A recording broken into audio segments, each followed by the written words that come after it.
Hello and good morning to all of you.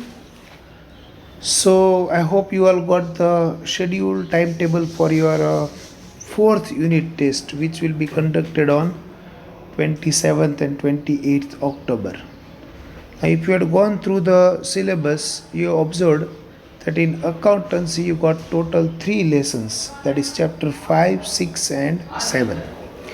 Now, chapter 5, that is subsidiary book, what we have started last week and we have completed also. Subsidiary book. In that, we discuss purchase book, sales book, purchase return, and sales return book. Now, continuing and going ahead, the next chapter, that is 7th chapter, cash book, which is also a kind of subsidiary book that we are about to begin in this lecture. Okay. This is very important subsidiary book, very important chapter I will say. बहुत ध्यान से તમે સમજો. In this lecture, I will give you the basic about the cash book, and from next lecture we will start practicing the sums. So first, what is cash book, that we will try to discuss. So introductions part તમે જુઓ. Okay, we have studied some subsidiary book in chapter on subsidiary books. That is, some chapter means purchase book and sales book and that.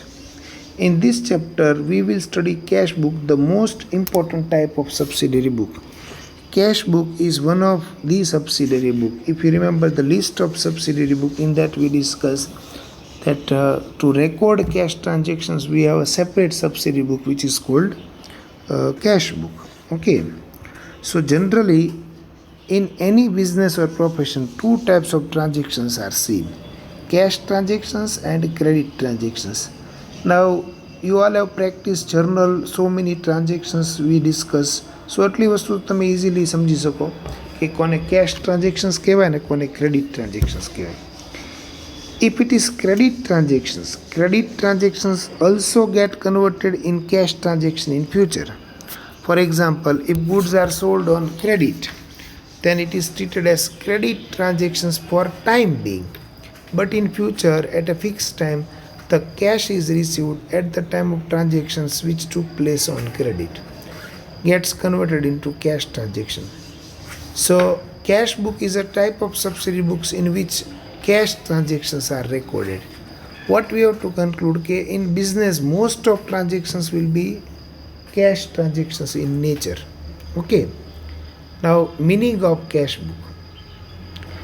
Cash book is prepared to keep record of cash transaction. It is called cash book. The subsidiary book which is prepared or maintained to record cash transaction is called cash book. Cash transactions are recorded in cash book. Cash receipt and payment are recorded in cash book.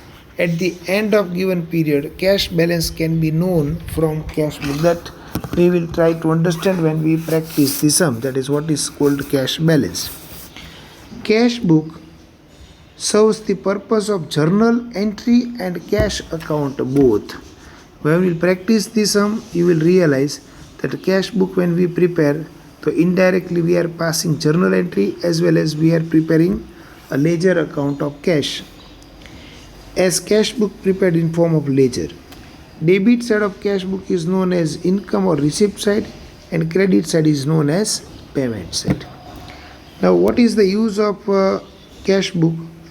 તો તમે બે ત્રણ point main તમને સમજાવી દઉં કે saving of time and labour. Cash transactions are directly recorded in cash book without recording in journal.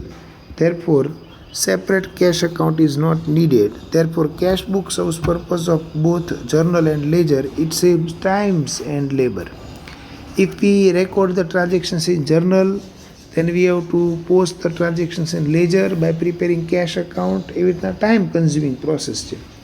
But if we have prepared cash book, then cash book is going to serve the purpose of ledger also. બરાબર. તો તમારે cash account separately બનાવવાનું રહે નહીં. So it saves time as well as labor. Benefit of division of labor. Cash book is maintained separately from the journal. Therefore, responsibility of preparing it can be definitely allotted to different person, and the benefit of division of labor can be obtained. As subsidy book બનાવો તો there will be different persons who will be assigned different responsibility. So division of labor or division of work is possible.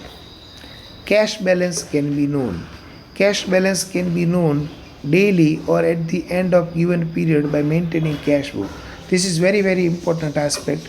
તમે business ચલાવતા હો તો as a businessman you should be aware that what is your cash balance, બરાબર? તો એ continuously update થતું રહેવું પડે. તો if we maintain cash book we will have this benefit. Cash embezzlement.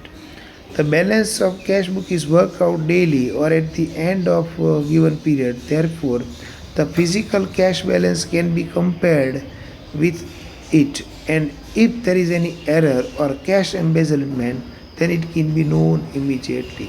ક્યાંય ફ્રોડ થતું હોય, ચીટિંગ થતું હોય તો કેશ બુક જે છે will help us in telling or in verifying કે તમારી એકચ્યુઅલ કેશ બેલેન્સ જે છે that should match with the balance as per book. So these are the benefits that we are going to enjoy when we prepare cash book. Now, as far as sum is concerned, there are 3 types of cash book that we have to discuss. So types of cash book according to necessity of business or profession. Cash book can be prepared in 3 ways. Simple cash book, 2-columnar cash book and 3-columnar. In 2-columnar cash book, we have subtype cash discount, cash bank and bank columnar cash book. તો અલગ અલગ તમે જુઓ તો આમ તમારે યાદ એટલું જ રાખવાનું. We have 3 types of cash book: simple cash book, 2-columnar cash book and 3-columnar. એવી રીતના 3 ટાઈપ તમારે યાદ રાખવાનું. Now in next lecture we will begin with the simple cash book, એનું સ્પેસિમેન કઈ રીતના, અને તરત જ એની ઉપરથી example number 1 that we will discuss in the next lecture. Okay, ચલો, thank you.